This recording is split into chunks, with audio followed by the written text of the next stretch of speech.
Small Business Tip Show, episode 22.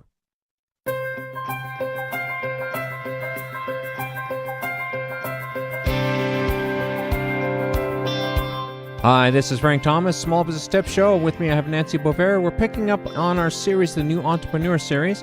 Again, we're going to be talking about part 2 of building your business plan. Stay tuned.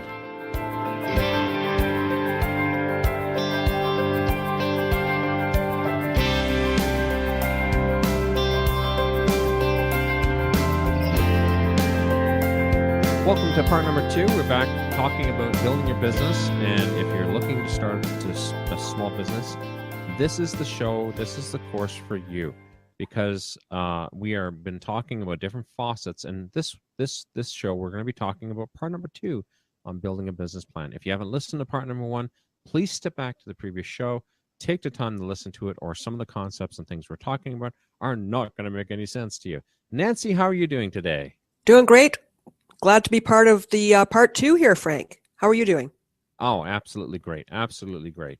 So building a business idea, to kind of recap very quickly, we were talking about the fact that a business plan is essential because it is going to be the cornerstone of our business. It's going to be what presents our business on paper. It's something we can give to somebody else, and we can build financial statements from it. We can build advertising or marketing statements or marketing plans from it.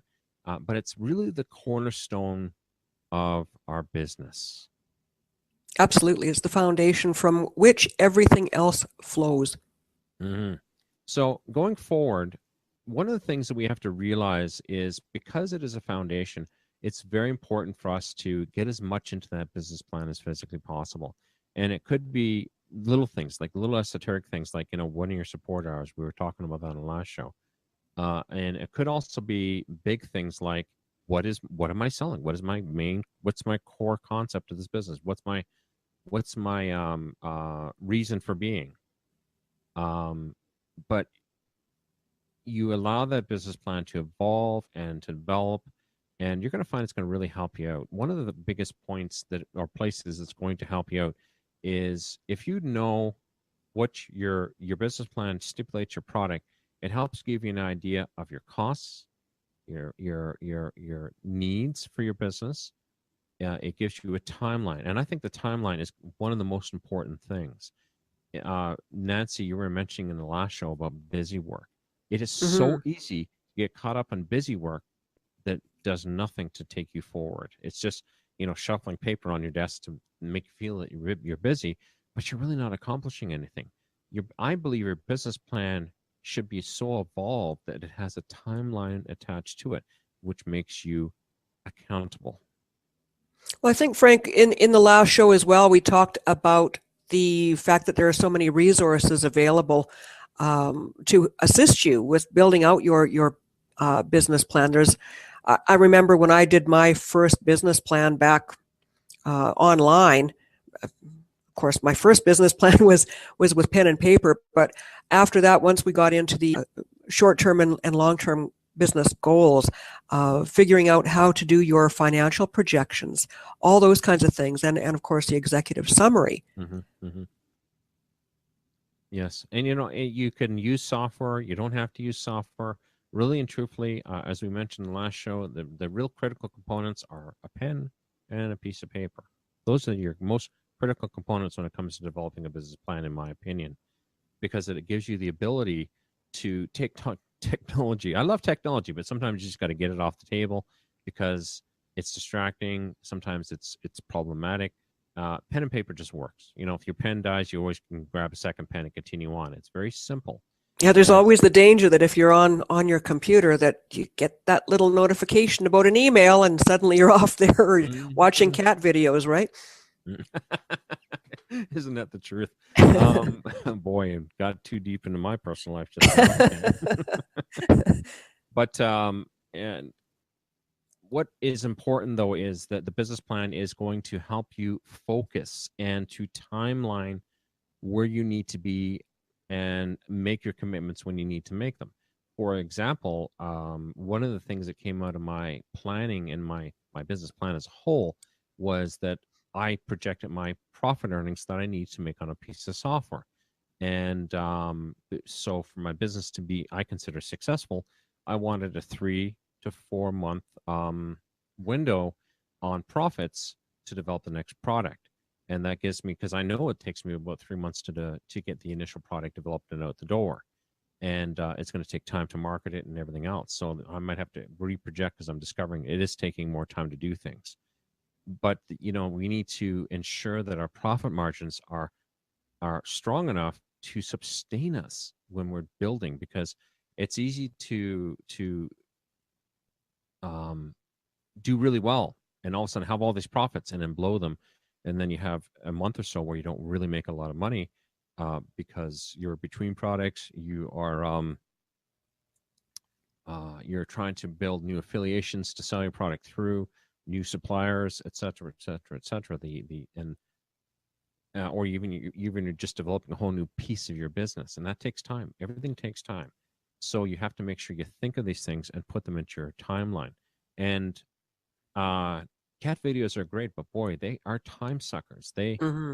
it's we're using that as just as an example, but it's really easy to get stuck. You could say, I remember there's one fellow, he was starting a new business, and I was talking to him one day and I said, well, how are things going?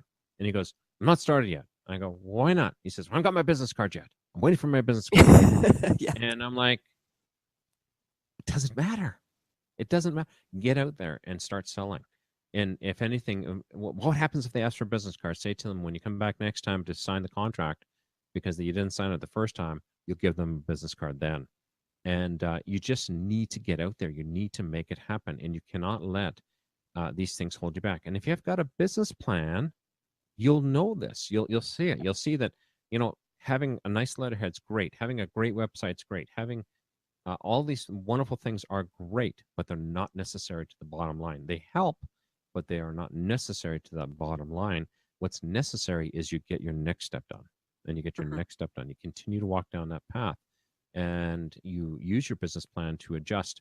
Because as you're building a business, it's like doing a waltz: 2 steps forward, 1 step back, 2 steps forward, 1 step back. But the important thing is you're making steps forward. That's at the end of the day, you want to look at your business plan, because your business plan should have a timeline on it when you're developing it. And you should be able to see that you're making your timelines. Now, if you're not, you need to reevaluate your business plan, and you need to reevaluate if what you're doing is realistic. I remember, Nancy, when I started developing this first piece of software, I said to my partner, oh, 2 weeks, man, I'll knock it out, no problem. Yeah. 3 months later, we finally released the basic version of the software. And it wasn't because of anything other than the fact that life happens Hmm. and things take time, and you'll get stuck, and you're stuck for 3 days on a problem. And it's really easy in those times to go, oh, I just rather watch cat videos, because this is killing me. Um, I learned a long time ago. What I do with my timelines is I usually take what I think the time frame that I think it'll take me to do something, to accomplish something, and then I add about 10% to it. And oh, believe it or not, even doing that, I end up still probably undershooting the mark most of the time. I was going to say, I thought you for sure you're going to say just going to double the time, because that's what it normally takes. But experience will tell you, will show you, it's sometimes, and that's a good question. I'm sure somebody's asking out there is, well, what happens if I don't know how long it's going to take? Well, estimate it, write it down. And if you shoot too far from the mark, then you make sure you base your plans, you adjust your figures based upon realistic figures. Or if you can get it done quicker, make those adjustments that way as well. It's just like a budget. You build in a contingency. Mm-hmm. Mm-hmm. You always have to, and you have to and part of your business plan is the money aspect. How are you going to handle profits? How are you going to be paying out? What's your holdback times? What are your hard costs to do transactions? I know in our business, there's anywhere from 4 to 10% hard cost that I can't get around. That's the cost of doing business. If I want to take somebody's credit card in the States, then I got to pay that money. There's just no way Yep. around it. There's hard costs to bringing in suppliers because they want to cut too. So, and you have to figure those things out. And it's amazing. We built a plan on pricing and found that it didn't work. In initial testing, it didn't fly, even though the product was cheap up front. in the long run, people felt that they didn't want to get hemmed into a monthly payment plan. And that was something And that really surprised me, Frank, as somebody who had been one of your early beta testers on this software. That really did surprise me that that model didn't work. I felt that it was something that I would have certainly agreed to, Mhm. because a lot of times I know that I find it easier to pay a monthly subscription fee as opposed to a bigger upfront cost. But I guess it depends on the product and It the time is. It and the does. audience, right? Yeah. The actual price we're charging for the product is almost the fee of the year of having that subscription. So people are more responsive to paying that upfront and just being done with it Yeah. than they're paying a monthly, which in some ways surprises me. In some ways it doesn't. So it was only through testing. And that's an important part of your business plan too, is you need to be testing. Test. You have an idea, you think it's great, your focus group thinks you got it, man. You've knocked it out of the park. Now try selling it. Yeah. And at the end of the day, your sales will either tell you whether or not your idea is good because your customer will become more defined. I've always said that you've always got to imagine when you're building your business your business plan, you're actually building an image of your customer, how you're going to satisfy their problem, how you're going to be their problem solver, but you're building that image that you can see your customer.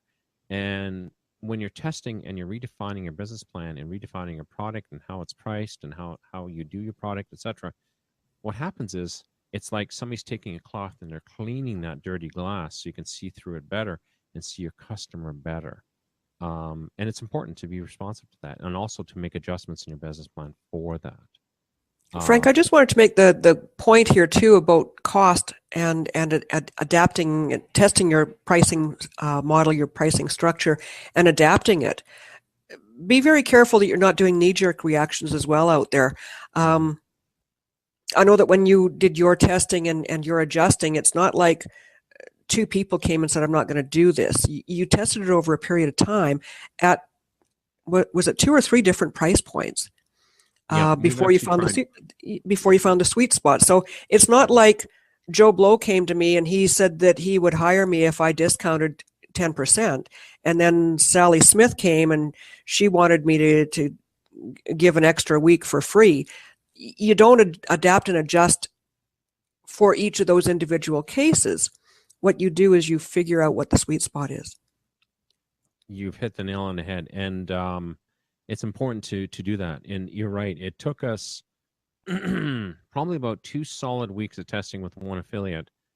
He was touching about 20,000 people, so he was touching a reasonably large list with our product, and he responded back with his feedback. And he got a lot of feedback saying, we don't want to be in a monthly plan. We don't care what it costs. We'd rather pay up front and pay for it then. So what we did was we changed to a single price, and we tried a price that we felt was lower than we wanted to sell it for, but we thought we'd give it a shot. And immediately when we made that change, sales started pouring in. So what we did is we raised the price, and sales did not slow down. And we've raised the price again, and we actually have we're actually testing with two prices right now for two different markets. We're displaying the product at two different price points. One might say that's dishonest, but it's not. You need to test your price points. You need to know which Exactly. one you're selling for. If somebody comes back and says, hey, I paid like an extra $150 more, then I'll say, hey, I'll give you a refund on the difference. It's not a big deal. Yeah. And it's funny, we've sold the product anywhere from $67 to $300. Now at 300, it doesn't sell as well. I'll be straight up with you. But Smaller at market. 200, yeah, 200, it sells very well. It Yeah. actually does. It does. I found that at 150 or 200, it sells about the same. So why not take the extra Why not $50? take the extra? That's right. You found the sweet spot. Well, two, our competitors are $200 and more, and sometimes, and that's a monthly fee. So to Hmm. them, we're actually doing good, and one of our competitors is $500 for one-time fee. And so it's finding that sweet spot, because, and also you'll find too, as you're testing and you're building your business plan and you're continuing to refine things, it takes time. Nancy, you really hit the nail on the head on that one. You need to be testing as part of your business plan phase.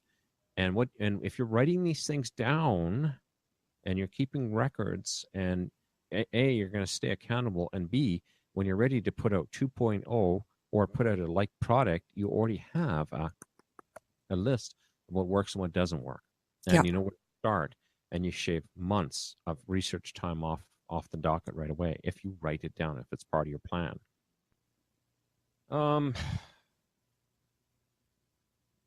Also, your business plan helps you develop your secondary documentation.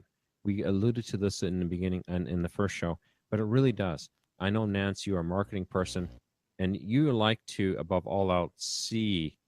You like to see plans. You like when you go in. The worst thing that you can see, and you see, I know you see it a lot, is they have no plan, no idea, no budget. They have no idea what they want to do with their marketing. They can't even see their customer. Can you give us Well, more? I think a lot of the problem too is that people don't really understand what marketing is. I've been beating this drum now on a regular basis for probably about a year. And I want to make the point because it's critical. Marketing is not advertising. Marketing is about a strategy about how you're going to get your business out in front of your target audience and how you're going to increase awareness. And that strategy needs to be part of your business plan so that you know where you're going to go, so that then you can figure out what a budget is for advertising and promoting your business. And you're absolutely right. There are so many people that I just had an experience recently with somebody, you know, I kept hammering and hammering and hammering for a marketing budget. And finally, he was quite exasperated. And he says, well, it can be unlimited. Well, here's the reality. No, it can't.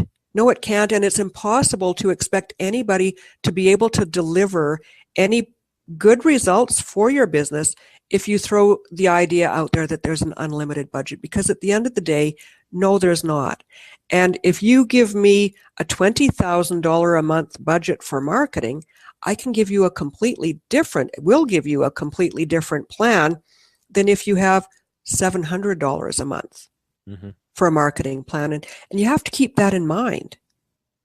And as a good business owner, if you're bringing in a marketing person, and you know this from personal experience, Nancy, you want to know what is your cost and what is your level of expectation, and that becomes part of your plan as well. Now it doesn't necessarily be your business plan, but it becomes your marketing plan, which is a child or a sibling of your business plan. And what it does is it allows you to get that realistic expectation. For example, I'm looking right now at what's called pixel advertising. And Right. it allows us to lay pixels into whenever they come to our page. And if they go to Facebook, or if they go to Twitter, or if they go to Google or whatever, our advertisements will show front and center, or more predominantly, because we've targeted them as a potential customer who maybe have not yet bought. You ever notice that sometimes you'll go to look at something on Amazon, and then you go everywhere else, you go to Facebook, and they show that same product you just looked at on Amazon. It's almost, and the first time it happened to me, I was like, ooh, I'm getting a little creeped out. Is somebody watching what I'm doing? It's that Big Brother effect. That's right. They are. They absolutely are. The technology behind this is just incredible. But the profit margins are also incredible as well, because that whole thing of getting in front of your customer multiple times is very important. The retargeting. Yeah, and they call pixel retargeting, I think it is actually what it's called. But if you don't have an initial plan, how do you build a marketing plan? Now, and how do you have a budget around it? Right. How do you have a budget? If you don't have a business plan, how do you know how much you can spend? How do you know when it's time to shut the tap off and say this isn't working? You know, I've watched businesses. This is what I've seen in storefront businesses. I see this all the time. And in a small town, about 30,000 people, so it's big enough that a business can succeed here, and it's small enough that a business can fail here, if that makes any sense.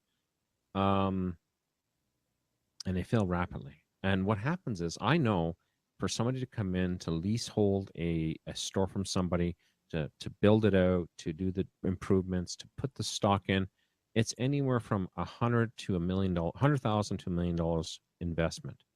And I have watched stores come in and they're either A, wrong idea in the wrong place, wrong location, wrong focus, and it just I can see that there's no business plan. I can see it. I've actually went into one store one time and I said, "You guys have a really good idea, but why are you here?" Well, this was the cheapest place we could find. I said, "You don't have a business plan, do you?" And I was very pointed. And they were like, "How did you know?" you know, how's that for honesty? And the fact that, and I said to them, "You should never have set up shop here. You should have done your research and seen what your traffic is here. And it's very, there's a reason why you're paying what you're paying.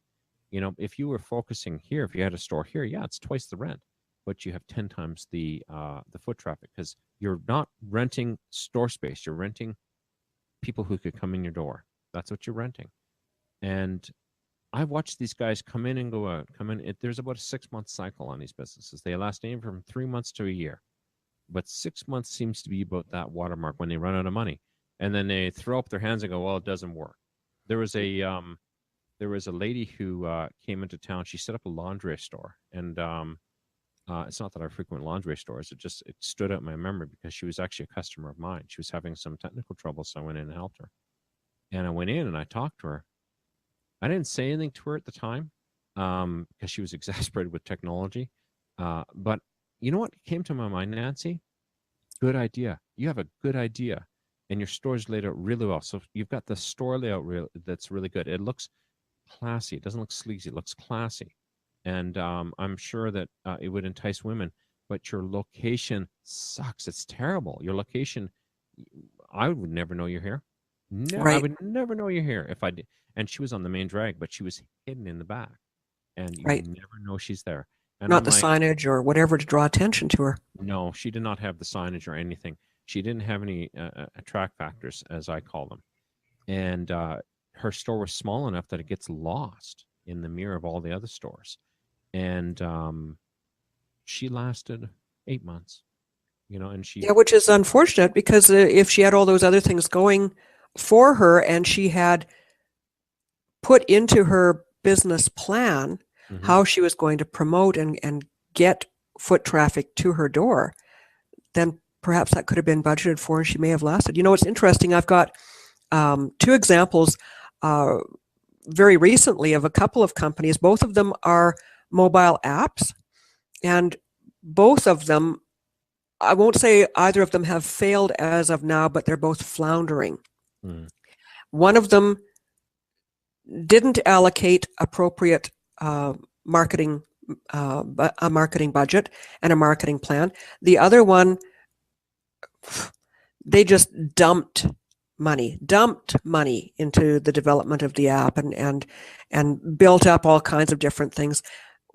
And in both cases, I can come back and say that they either didn't have business plans or they were poorly thought out business plans or poorly executed business plans, because one of them invested too little money, one of them invested tons of money, and both of them are floundering. Mhm. I know from a programmer's point of view and working with customers, it's usually the concept, the idea that's presented to the person who's putting the idea together is missing a lot of details. Right. Um, when you approach somebody, and this will be for those folks who want to build a thing, whether it's software, a website, a widget, a dog washing station, or whatever it is, you need to have a really clear concept.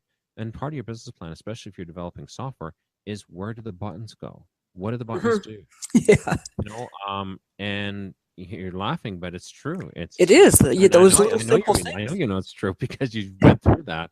But and if you don't present them, because a programmer is not your imagination. The programmer, at the end of the day, cares about getting paid. He doesn't care about your idea.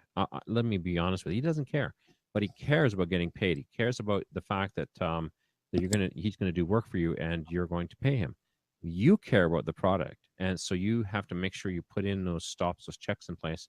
And part of your business plan also is giving the programmer a clear heads up. If it's going to take you 50 hours if it's going to cost me, $500,000 to develop this, hold back. Maybe we need to think about this because Right. when you're building your business plan, it's important for you to, and this is something you never even thought about mentioning, and I'm going to hit it right now, is you need to, when you get your idea to a place where it's ready to be developed, when you start bringing in the hired help, find out how much it's going to cost, Mm-hmm. find out the timelines, find out, you know, maybe, you know, for example, um, our product had scope creep, and I'm the guy developing it, so I can continue cutting code for months if I want to. But I eventually I put a stop. I said on, and I think it was like November 12th or something like that. I said, that's it. We're selling this product. Right. I'm going to get it out the door. We're going to put the last pieces into it. And I worked hard for about, I remember Nancy, I was like night and day for 3 days to make sure I get it, and it had to get out on this day. Was it ready to go? Was it like Windows 10? No, it was Windows 1. And as we all know, we've had Windows 1, 2, 3, 4, 5, 6, 7, 8, no 9. I don't know where that is, but we have a Windows 10. And there That I will haven't figured be out. and there will be Windows 11 and 12 and 13. That's right. That's right. And, you know, I've brought out 12 fixes already and changes. And some of those fixes and changes came from customers. And they were good ideas. And Yeah. I'm like, that was good. That was a good idea. And I wouldn't have thought of that as part of it. But the thing is, my business plan stipulated that this had to get out. We had to start making money now. And because I know, because I'm looking, because when I have a plan, I start looking forward. I'm like, okay, I need to be able to, hold on to this money for a certain period of time for refunds, for the credit card companies. They want you to do a holdback for a certain period of time. So I know that I just can't take the money on it's mine. I have to wait. So that was part of my plan as well. And you know, like I haven't taken anything out of the business yet, but I will start taking money out in February because there's now money there that has been there for at least 30 days. So I know I can take that out. Don't have to worry about the chargebacks and the refunds anymore on that. That's right, because those are done deals. So when you are approaching people, if you have a clear-cut vision and a clear-cut business plan, what happens is that business plan will evolve into a I love the movie industry. They really illustrate this well. They actually build a storyboard. Yes. And the storyboard is just pictures, drawings, notes, whatever it is, but they're well laid out because they've thought about their business plan, they've thought about the product, they've thought about the end result, they've thought about their customers, and they've laid it out. Now, it doesn't have to be perfect, but it has to be pretty darn close to perfect when it comes to a storyboard. And yeah, as a marketer, that I do storyboards all the time. It's a visualization of your idea and a flow chart all in one. Mm-hmm. Now, then you approach your developers and say, okay, guys, let's say the movie industry. Here's my idea. Here's the movie. Here's the storyboard. Who should be the producer?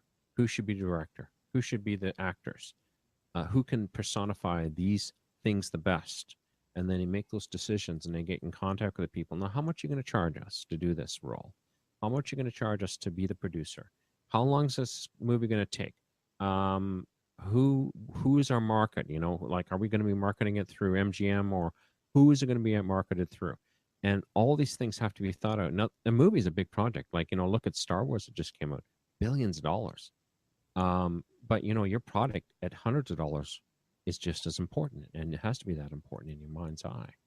And they knew who their target audience was already. They knew because of the history that they had pretty much everybody is their target audience. Even though I don't go to movies, you know, you have to live in a cave if you haven't heard of the new movie or seen a trailer.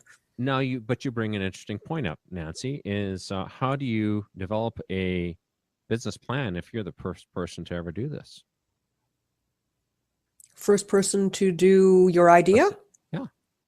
Well, I'll go back to what I said in I think I mentioned it in the previous show, that there really is no new idea that exists. Somebody out there has already done some iteration of what it is that you're doing. Right. So you find, and part of a good business plan is understanding your competitor as well, and what's your point of differentiation. So you do your research, you find your competitor, you see what they've done, and you tweak it, and you bring it into your own plan with your point of differentiation, with your personality stamped onto it. That's it. That's it. And you need to, and your business plan should be looking at your competitors. It should be looking at them and saying, okay, what are they doing right and what are they doing wrong? I have a business plan I'm actually drafting, and I can't mention any details on it because it's still too early. Um, but I'm watching a business in Canada that's a very big business, and I've been watching them very close now for about 4 years, and I'm waiting for the correct opportunity to step into their business realm. I've already started making plans. I've already Hmm. started building budgets. I've already started looking at the product itself and making sure that the product is what it should be. And I could be completely wrong, but what I want to do is I want to get things to a place where I can start to show the idea to my potential customer. And Right. I'm hoping within the next 12 months I'll be able to do that, because it is it's a multi-billion dollar idea. It's not a multi-million dollar idea. It's a multi-billion dollar idea. And biding my time. And you know something? That's what's important here. I think everybody needs to realize, hey, we need to make money. You need to work. If you need to get a job while you're building your business plan, then get a job and just take care of your needs. But if you are on the hook and you got to make money today, this is not the right way to do it.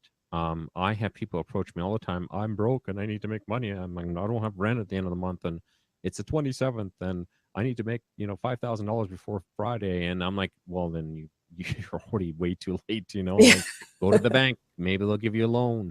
Yeah. That is not the right frame of mind to build a business plan within. The right frame of mind is to analyze your market, analyze your competition, analyze your ideas, and start to develop them, start turning them into a hard product. I've had great business ideas that have come to me that are very unique, they're not unique, so unique that they never have been developed, but I know that there's a market for them. I've just found a different spin on it. And there's one that I'm thinking about, and I'll share. It's we know how to make the kettle corn. The sweet, salty popcorn. Right. Simple product. It's just that the formula is elusive. To do it right, there's a lot of guys who don't do it right. I've tasted a lot of people's kettle corn, and people taste ours and they go, "Wow, this is way better." And it's the way it's cooked, and it's the ingredients aren't secret. It's the cooking oil, it's sugar, it's salt, and it's popcorn. Right. That's it. But the heat is important. How long you cook it is important. The device you cook it in is important. The way when you apply the sugar is important. All these little factors are important. And I tried to build a business relationship with a provider of the actual popping pot, so you could do it at home. This is the idea. Instead of having to go in the fair, you can come home and go, I want some corn, I want some cowboy corn. In 5 minutes, you got some cowboy corn, and it's fresh and it's really tasty. Um, and we actually tested it, and part of our testing was demonstrating to other people how to do it, and setting them up, and it was very successful. But I could not get the cost down on the actual equipment. I tried to negotiate with the provider, and they were non-negotiable. I looked at other providers. I ran into a roadblock that I couldn't surmount unless I was ready to dump probably about $500,000 into the idea with no expectation of profits.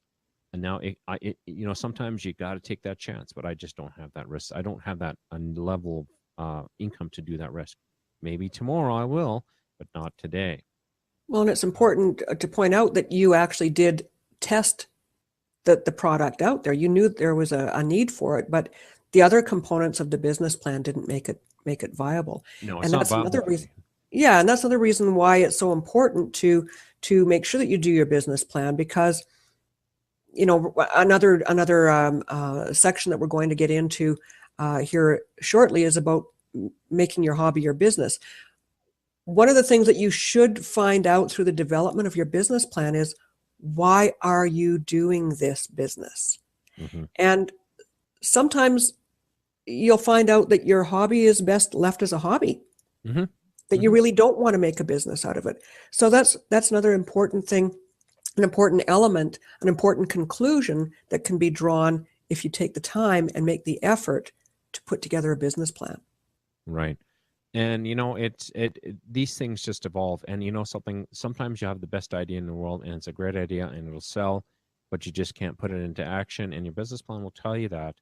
if you've A, taken the time and done the thought process, and B, tested, and made it part of your plan to be testing those things, and it becomes clear to you whether or not this is something you should invest into. Maybe it could, like I said, it could be the best idea on the planet, but there might be an easier way to get that goal, meet that goal, and you just invest into another idea. And this other idea is another it is going to be big to get into.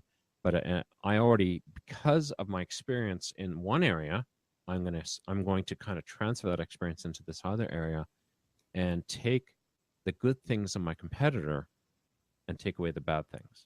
Right. And I believe that my competitors lost their focus. I believe, and I've seen this. I've seen it. I analyze businesses all the time. There's a big department store in Canada. I won't mention her name. That has lost their focus, and they've been losing their focus steadily for about 15 years. And I'm seeing this. They've skydived and they've forgotten their parachute, and they still haven't realized that there's no parachute. They don't Yeah. realize they're falling.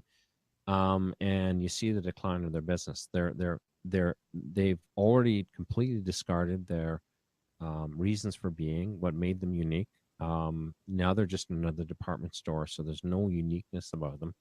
They have betrayed their customers, because one of their cornerstones was they stood behind everything they sold, and they didn't care if you owned it for 10 years. If it didn't work, they give you your money back.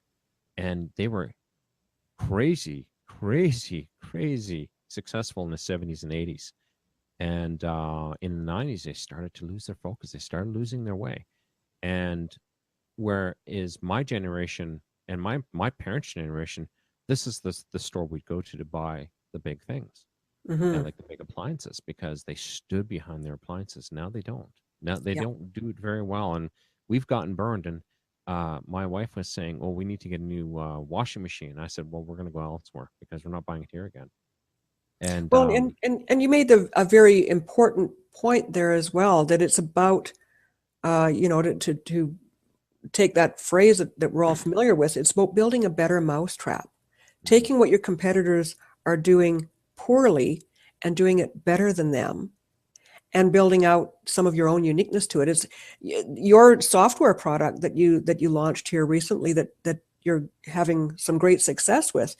It's not that it was the first type of software to do what it does, but you built on the weaknesses of competitive products and made a better mousetrap.